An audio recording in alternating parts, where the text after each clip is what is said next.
You look at the world of finance, and it's just chaos, right? It's noisy, it's confusing, so where do you even begin to find a rational approach? Well, today, we're diving into the timeless wisdom of a book that for nearly a century has been called the Investor's Bible. Security Analysis by Benjamin Graham and David Dodd.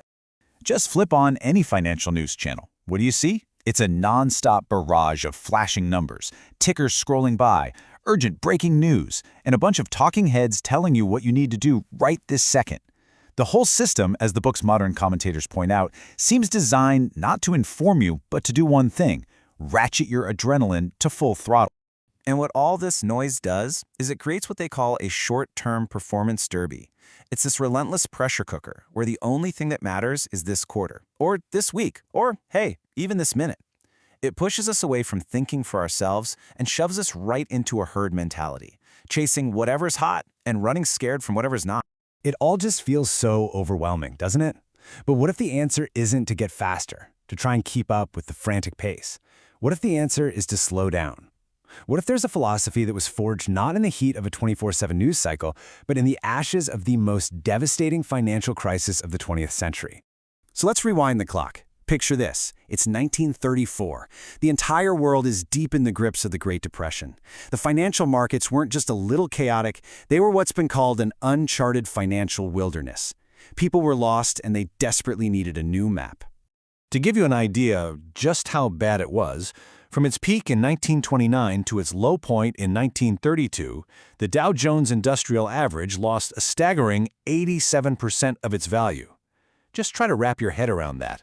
Nearly 9/10 of the market's wealth just vanished. This was the brutal environment that demanded a whole new way of thinking. And look at this timeline.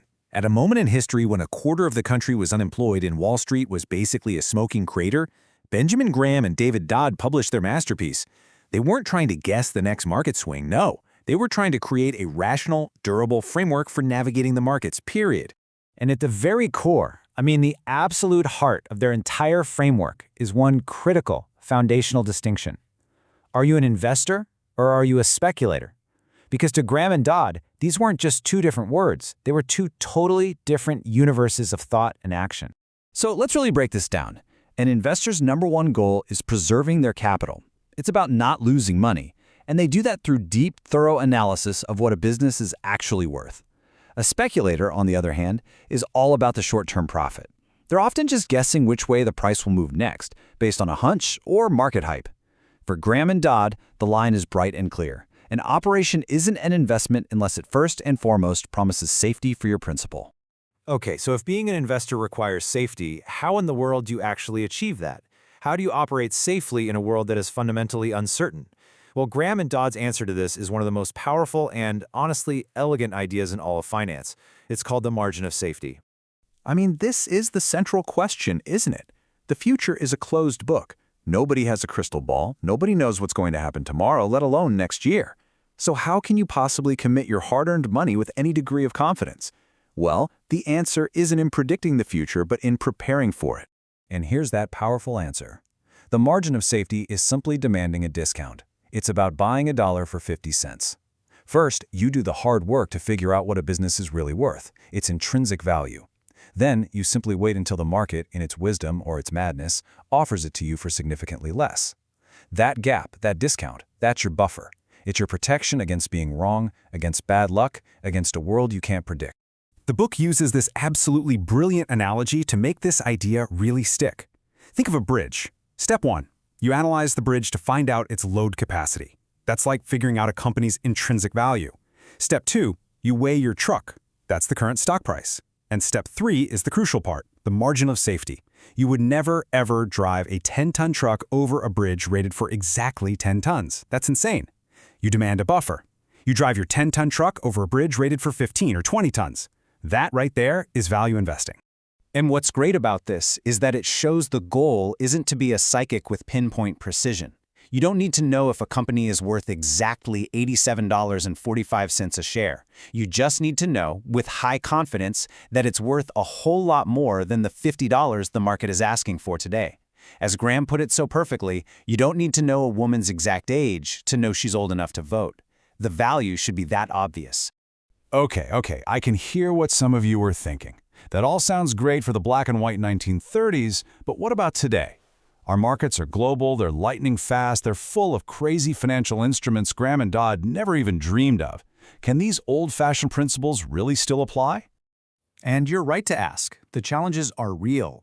We've got giant institutions all stuck in that same performance derby. We have high-frequency trading, globalization, complex derivatives, and even popular academic theories that say finding undervalued stocks is basically impossible.